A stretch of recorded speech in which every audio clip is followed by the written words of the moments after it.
Betsy and Thomas here for the American Intelligence Media. And Thomas, oh my gosh, Jonathan, I don't think anybody out there knows Jonathan. Well, we've had a video with him somewhere along the line, but Jonathan, who is the youngest member of the conclave, for those of you who haven't met Jonathan, he's an engineering student, almost a graduate. Anyway, he dropped by the conclave today, Thomas, and he was helping me with some computer work, and he looked over my shoulder and he said, "Oh my goodness, Betsy, what are you doing? You don't have this thing up. Look." And he was showing me, you can take ads off of anything. You can take them off YouTube, you can take them off Facebook, anything. And it's free, and it is so amazing. And I thought, what a great way for people to stick it to Facebook. And it is sucking up your bandwidth, it's sucking up your energy and your memory, and we'll get into what else it's doing. But yes, Betsy, we're happy when these young people come and help us understand things. That's right. Especially in this modern world, because it's moving a little too fast for us. Now, wait a minute, Thomas. Now, look, folks, I was so excited about this. I asked Jonathan to come here and explain to you what you're going to do on your computer. But in the description box below, I'm going to be leaving you instructions so that you will be able to go and hear him speak and see the instructions. So, Jonathan, teach everybody out here what they need to do. All right. So this is a tool that a lot of tech savvy, I'd say the younger generation, have really gotten into recently. The whole idea that your websites are entitled to get your funds and money by using ad revenue is always been, a give and take with the internet.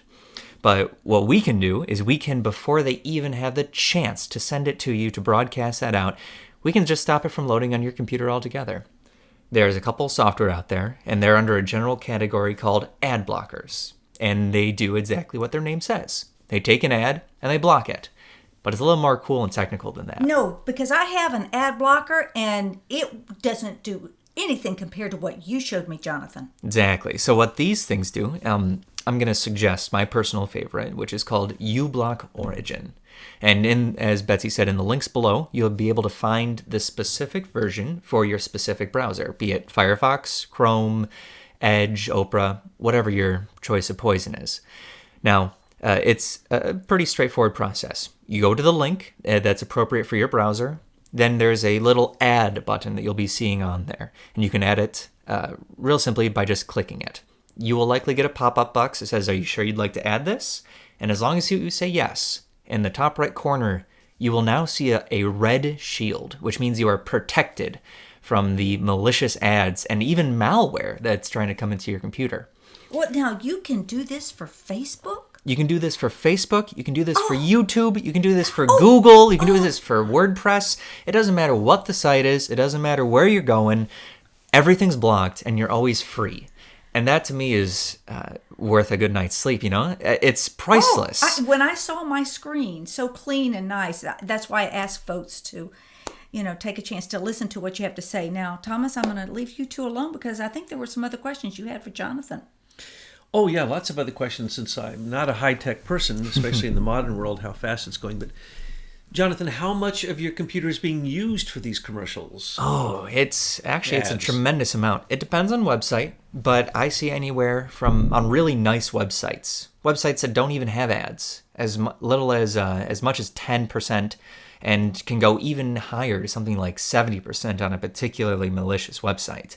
That means that the amount of bandwidth that you're putting out, the amount of speed that you're receiving from going to a website is drastically slowed on anywhere from 40 to 50% a web page on average. And on top of that, it's not only that you're waiting for those ads to load, but you're also, even on things like YouTube and Facebook, waiting for the ads to go by so that you can continue to watch your video or play your games or whatever it is. Even stuff like Spotify, which is a music playing app, which gains its funds by intermittently putting in ads, you can overcome and get around those ads altogether, which is a service they sell for $10 a month or something akin to that, for free. No problem, no pay. Now, I know so little about these things. How about these news agencies that are arguing with Facebook about whether they get posted, because then they get a percentage of the ads and stuff. If you block all these ads, does that cut into the mainstream media getting money through Facebook, Google, YouTube? Well, that's actually, a lot of people say that's the one downside to using ad block, but I think of it as a tremendous bonus. The fact that I can go onto a website that I truly don't agree with and don't wish to give them funds, and at the same time, I'm not. It's kind of an interesting thing. Of course, though, you got to be conscious. That means if you're going on a YouTube video, maybe your favorite guy, someone with cats or dogs on their page, whatever it is, you got to remember you're not giving them their ad revenue. So it's a double-edged sword. But that means for you, the viewer, you don't need to worry about a thing.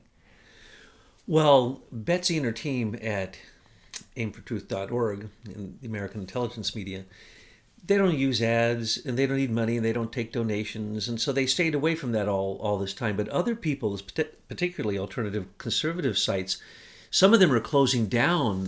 One of them had all of their videos from before for years and years just gone overnight. Other people we know that we've spoken with, people whose sites we know very well, just are closing down because of the non-monetization of YouTube.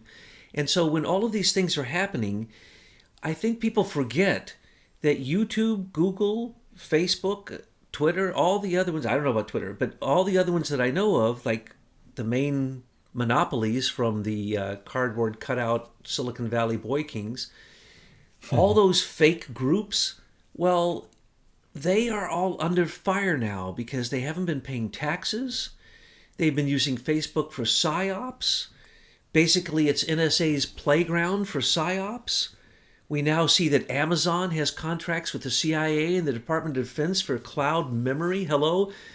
Within a few days, their first 2 silos they started to fill up were breached and things were stolen. I mean, when we're talking about this interaction between the government and these large corporations that are somehow being protected, and then they are taking away free speech, but at the same time building in the most subversive commercial systems that I've ever imagined in my life, as you just demonstrated on Betsy's new system to us. As I was standing there watching the two of you work with the other experts, I was so shocked to find out that you were able to increase your bandwidth, increase your memory, stop the commercials, stop the subliminal programming that's going on with the commercials, stop your profile that's being created for you on Google, YouTube, and Facebook as they work together in unison. They aren't separate companies. It's complete nonsense. They are all monopolies. They are all working with the government and have been. They were initially they were DARPA projects and projects within QTEL.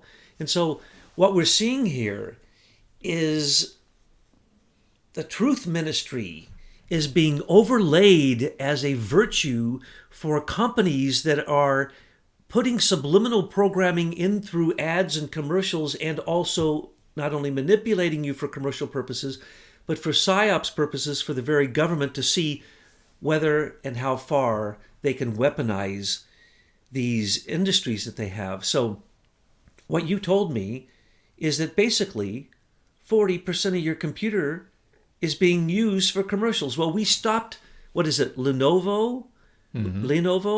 We stopped those computers coming in from China, which was basically IBM's laptops going to China. We stopped them coming into this country because they had programmed into them, into their microchips, commercials. Well, how about these commercials? This is shocking what you have revealed to us. And so Betsy said, we have to let our subscribers know they can just cut this short. We want to cut these monopolies until they no longer exist. We don't want Amazon to exist. They were getting completely subsidized through every single Amazon package delivered in America through the U.S. Postal Service was being subsidized. And now Amazon's being subsidized by CIA, by the Department of Defense, Transportation, and other departments, using them to store their memory, which isn't secure.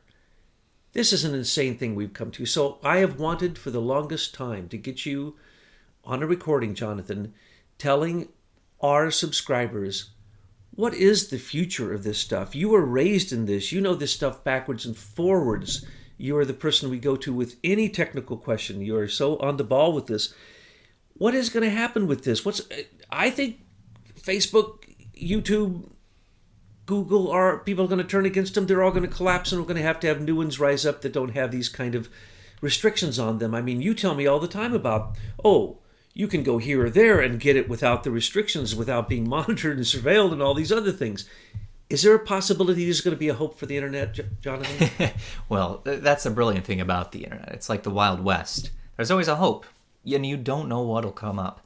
The internet is so broad and open, and people are so invested in keeping it that way, that even when a large amount of the population is brainwashed into believing that the end of the internet is nigh because of a bill that would actually do the opposite of help the internet, it will prevail because the people that are knowledgeable and really care do try their best to do it. Like, for instance, this ad block program that we're helping you to get into is a way that's completely open source, completely free. You can look at the base code, you can look at the information, and there's not a single thing hidden from you. And there's websites, and there's people, and there's programs out there right now that are trying to do all those same things. Now, whether one will rise up or not is a good question, right? What made the original ones rise up? Was it just the right opportunity? Was it genius business sense? Well, a good part of it is that they were given a very large amount of funds and happened to have the right people and the right technology, even if it wasn't theirs, to create this monopoly over a good part of the internet that they have. Facebook, Google, and all those other large entities are only there today because they have been pushed and moved along with the military and the government the whole way through. Now, what will come after that? Will people come up? Will people finally be able to break free? That is up in the air. I think that for the free thinker, there will always be a spot on the internet, because the internet is exactly that, completely free, as long as you're intelligent about it. Before you had this ad blocker program, well, guess what? You weren't free. You were a slave to YouTube video ads. You're a slave to ads on all the websites that you go onto. You're a slave to the subliminal programming and even the malicious malware and intrusive data collection that these websites are trying to get from you. This program can block. So now you're free. But how'd you get that, right? You became a free thinker and got a free program that you are more than happily free to go look at and understand from the core up. So then we're possibly in an internet apocalypse. Do you think we could survive without the internet anymore? I don't think we can. I think our economy and commerce is on it so thick that, as well as people are addicted and the illnesses to their cell phones and to their addiction to the internet and Google and YouTube, there are people who do nothing but watch YouTube, and whatever the YouTube gives them is their next selection to watch from the moment they wake till the moment they go to sleep. Well, and at work and in business too. I know there's an awful lot of people that sit at their desk and they sure aren't doing work on YouTube. I mean, it is a tragedy and it is an addiction.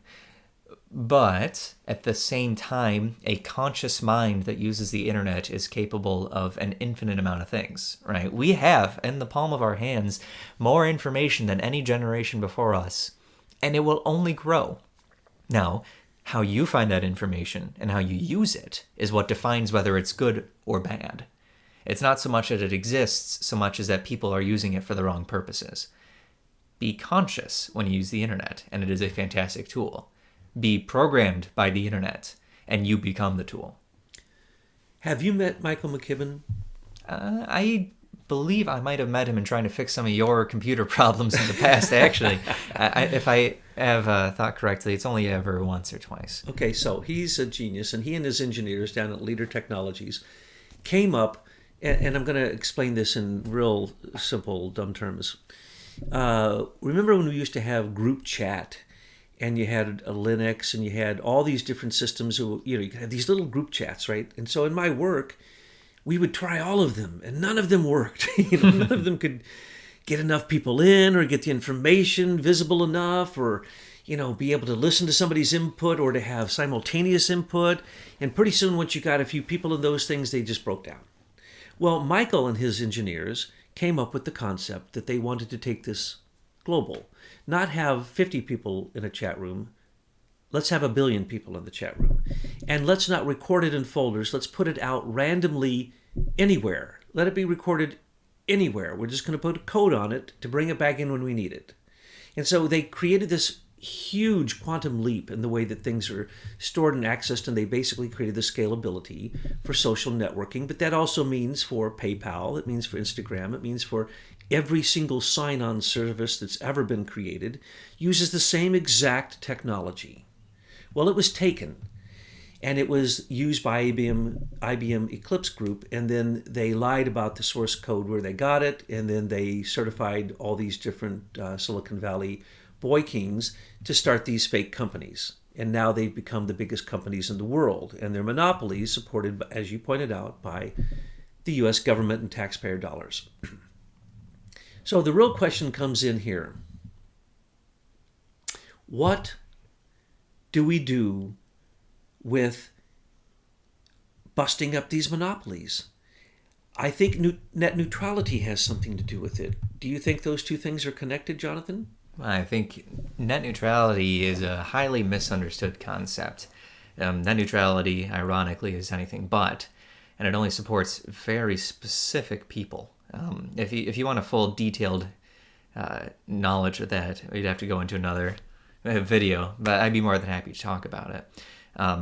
When it comes to actually having breaking up these monopolies, I think, and this is my personal opinion, it's not until we take back what is owed to the U.S. taxpayer. It's not until we take back the patents that we own or take back the labor that we've paid for and turn these large-scale social media sites into a public utility rather than a company, or break it up into smaller companies that are in competitive business to make it better. You don't have competition for YouTube. You have Dailymotion, okay, sure. You have flat-out torrenting videos, but neither of those are really competition. Who fights Google? No one. Google practically has a standing army. How about Yahoo? Do they have any chunk of the market? I don't even know. Yahoo, interestingly enough, Yahoo owns a number of other large social media things, and so they keep afloat. But they're not a Google competitor in the same way that, say Ford is a competitor for Chrysler. They're almost equal ideals, what kind of grounds they're fighting on. Google, though, it has extended far beyond what a normal company should, and should have been broken up long, long ago. They're no longer and they pay no taxes. No. I mean, they practically have started their own nation, right? They're a digital nation, and they only abide by their own laws because they're the ones in control. Well, I want to go there next. Eric Schmidt, Google, and then the mother company Alphabet, a mother company that comes out of the original Google. Eric Schmidt, who comes over from Bell Labs, invests $400 million before Google went public, and then goes public, and he pulls out, hundreds of billions. You see, this guy is corrupt, and as you know, Boston Dynamics has built him the Atlas robot and the Atlas robot dog and horse. And now we can't find him. We think he's over in China doing deals for his space satellites that ray down 5G Wi-Fi, and that he's doing a deal with North Korea and China at this moment. We know that the deal with China was being done 10 years ago when friends of mine were involved in it.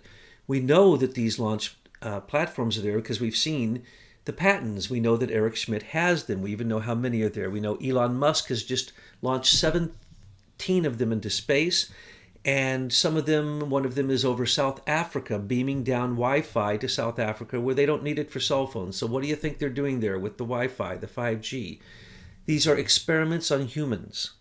And why do you think Broadcom did not get supported to buy Qualcomm? That was because they found out that Broadcom was owned by the Chinese through a Singapore company, and they tried to lie and cheat and say that it was American and or Singapore, that it was owned by brokers in Singapore. Nonsense. It was going to be the Chinese control of our 5G 300,000 antennas that are going to go up in the next few minutes, because the government had decided to put 5G everywhere through Qualcomm. But Qualcomm couldn't do it without $130 billion to support them, and that's what Broadcom was going to give them.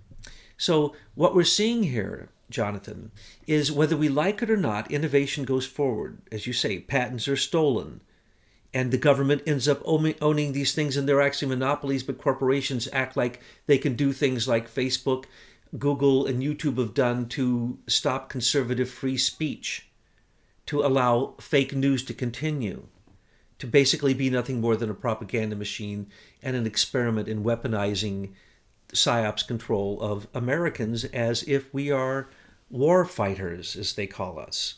So my question to you is, can we stop it?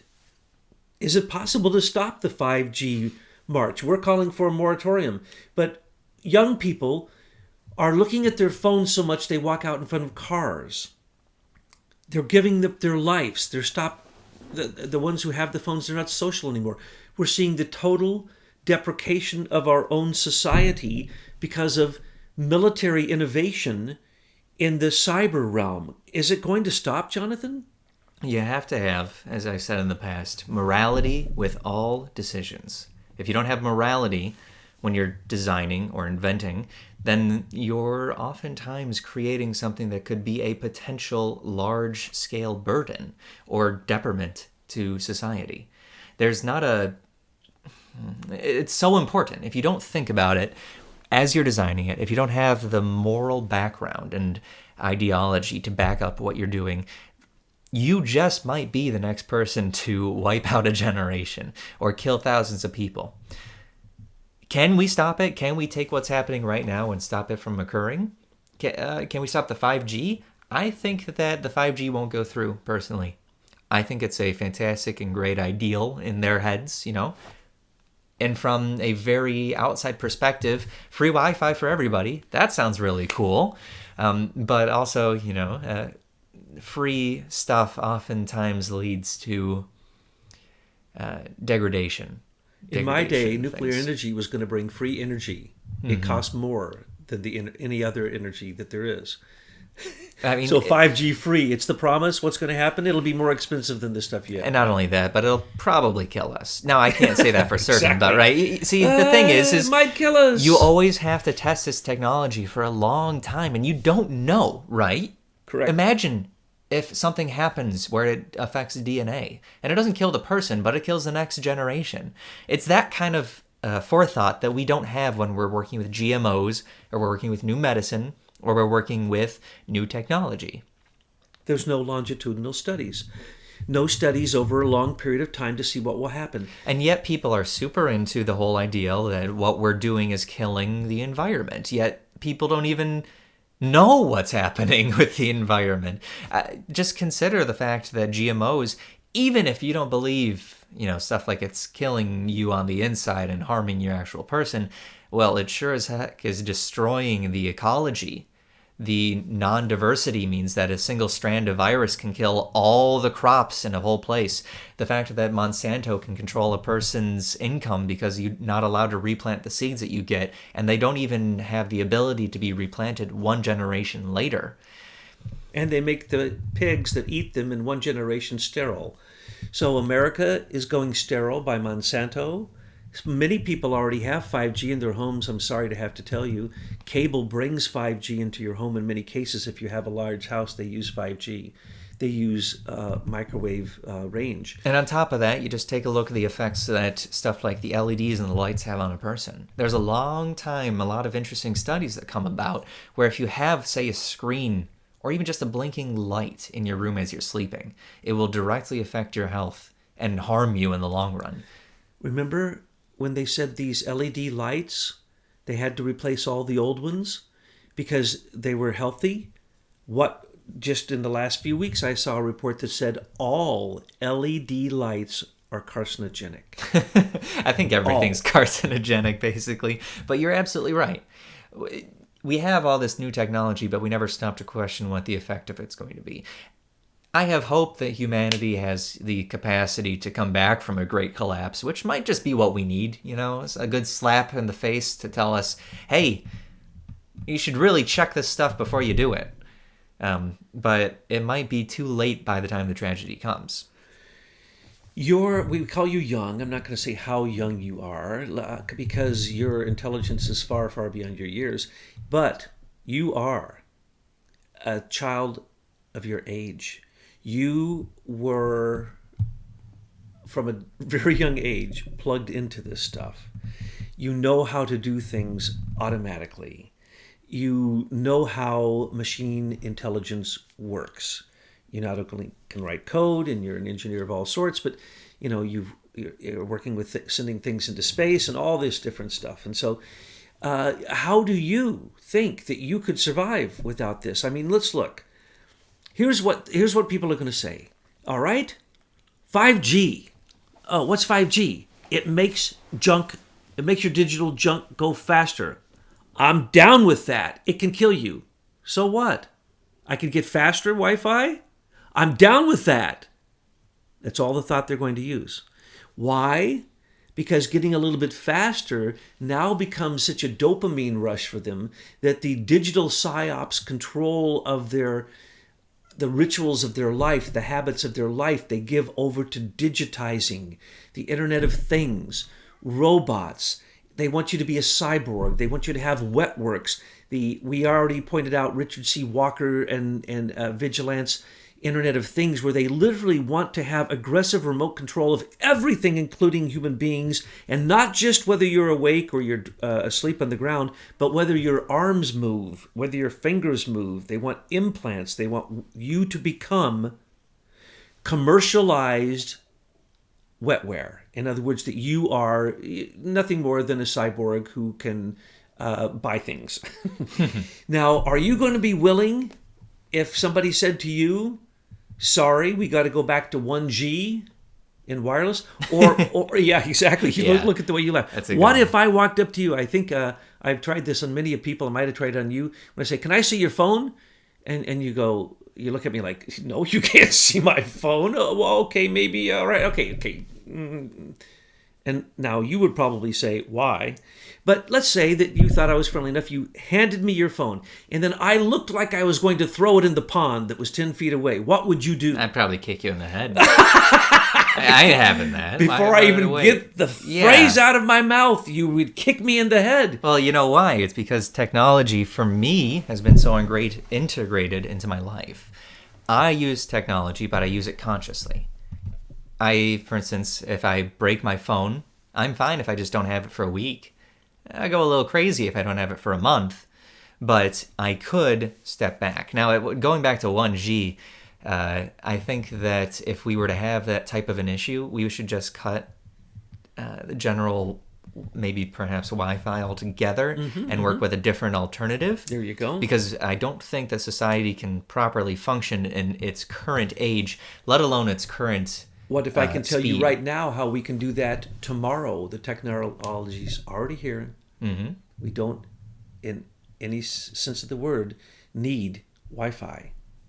Because through every light in your house, especially if it's an LED, but doesn't matter, any light in your house can be used to code and decode information on a level that is quantum, anything beyond anything we've ever seen, and it can run through regular electromagnetic lines. We do not need Wi-Fi. Oh, that'd be pretty darn Anywhere there's a light, all you have to have is a receiver. That receiver plugs into whatever device you want, and it goes basically what you would call online, but it would be online on electromagnetic lines that are already laid. This has already been demonstrated. You can go and look at it, TED Talk on it. This is the way that it's going to go. And it's a myth that we need Wi-Fi beamed from space that's going to kill us all, because that 5G can also implant neural networks in your brain, which can make you have a thought. It can make you think your brain is on fire. It can make a small child go to sleep. It can, while no one else is affected. It can make a teenager think their brain is on fire while no one else is affected. This has already been demonstrated. 5G is being used and was used in the battlefield in Iraq. So I think you're right. Maybe we don't need to go there. We get a new system. That's great. But let's go back to this question.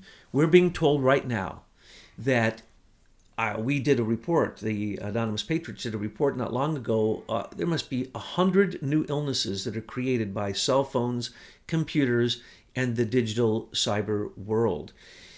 You know the people of your age, and you just said you would kick me in the head, a poor old man. A poor old man about to throw my phone into the water. And by the way, if you took my phone, you're going to throw it in the water, I would try to kick you in the head, but my leg won't come above my knees, so I don't think it's going to work very well. But yes, we are not going to let someone take your life and throw it in the pond. You might not get your SIM card back. Well, I have my bank information on there. I have every person I've ever talked to on there. That's what I'm saying. We know it's a weaponized form of psyops, but we can't stop. And the illnesses being created by it, what is it called? Electrosensitivity. There are so many cases since, believe it or not, 1G came into effect, and it got worse, 2G, 3G, 4G, and now 5G.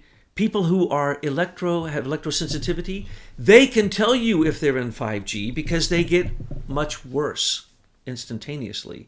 So we've talked about ways to antidote that with shungite, with all kinds of things. So you can look that up. But what I want to ask you is, do you think we are ever now going to separate humans from their machines?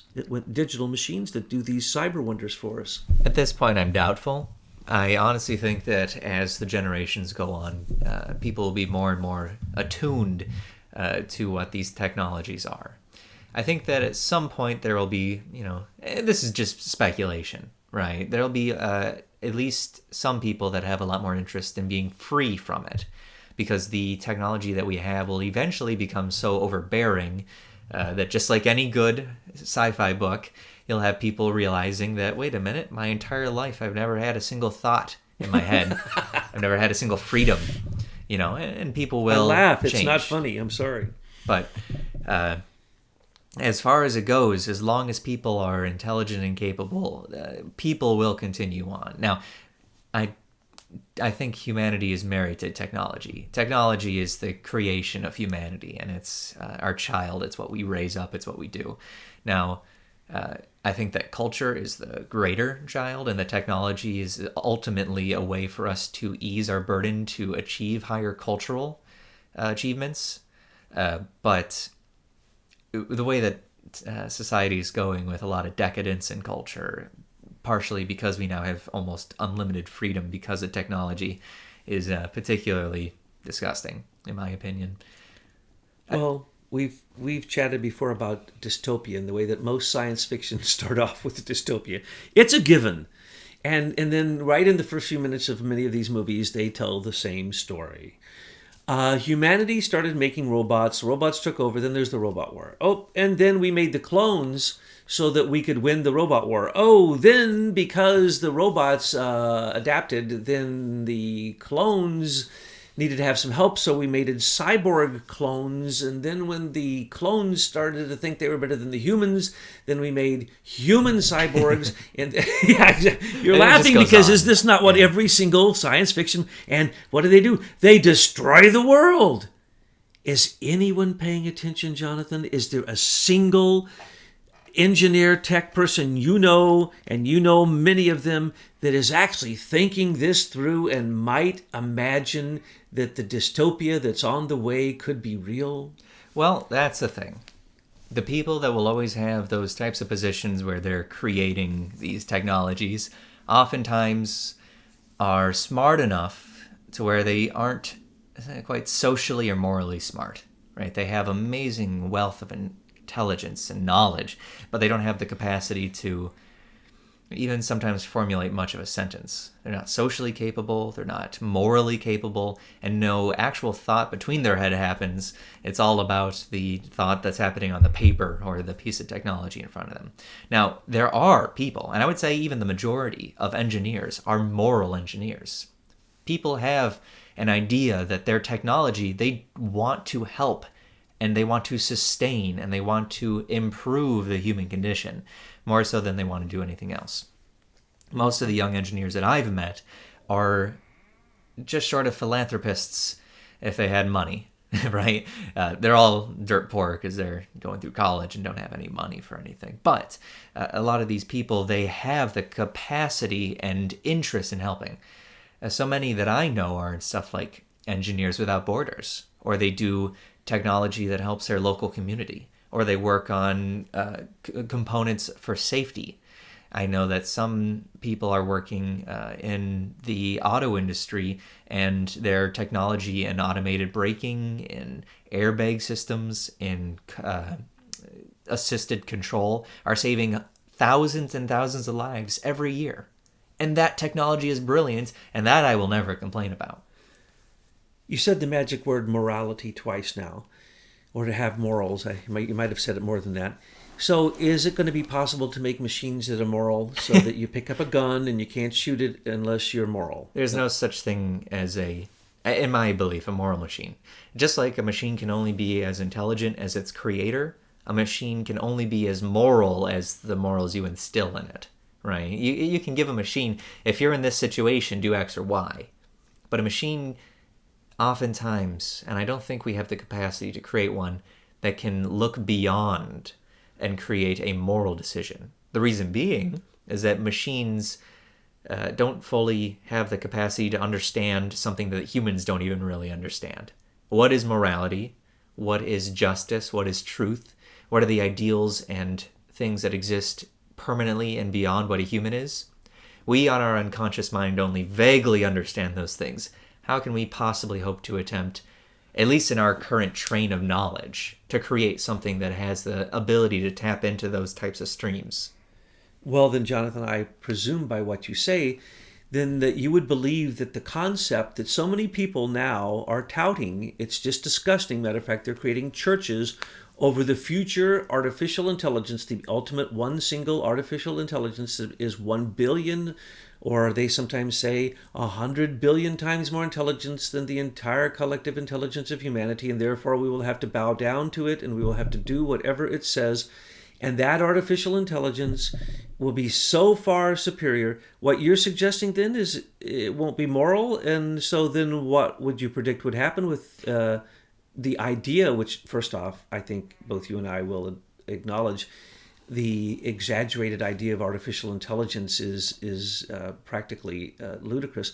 But what do you think about those people who believe that we are supposed to, in the future, bow down to a highly intelligent artificial intelligence?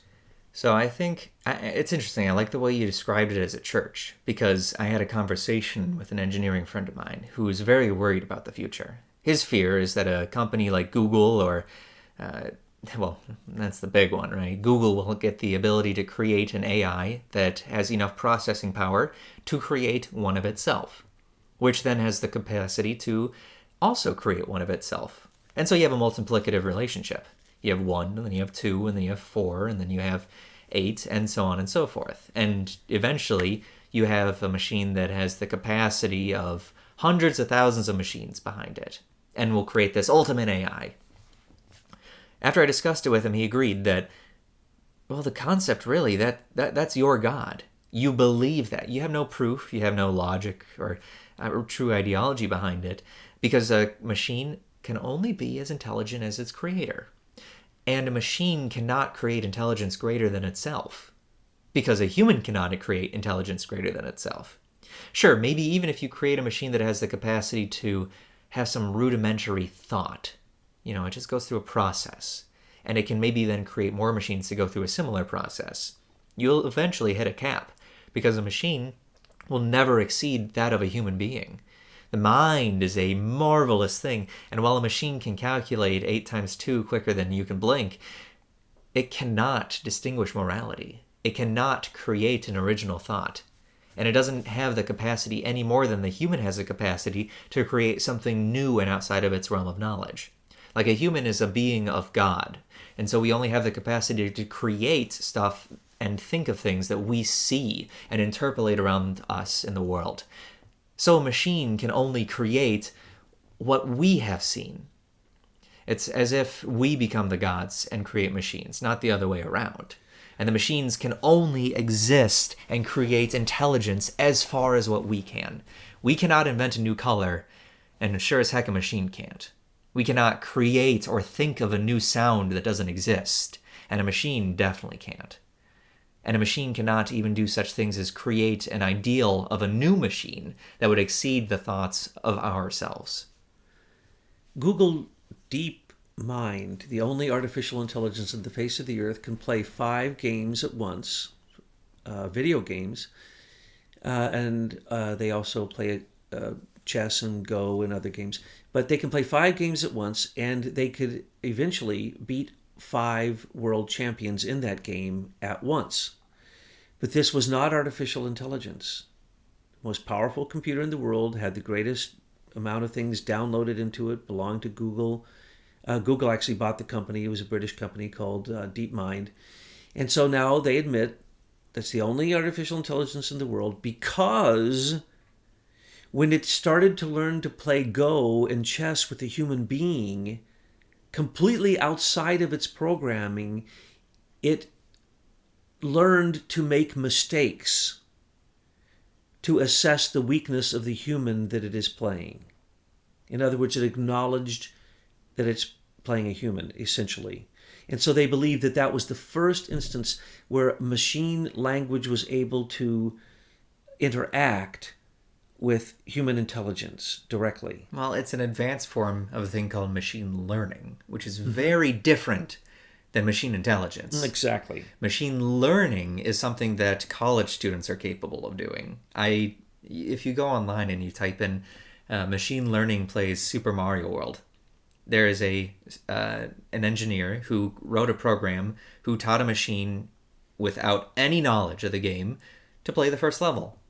And it can play it. And it's a really cool project. It was an interesting and unique thing. But it learned it by machine learning. It goes, it makes a mistake, and so it tries something new. And it just keeps doing that until eventually it works. Just like these machines keep trying and trying and trying new things.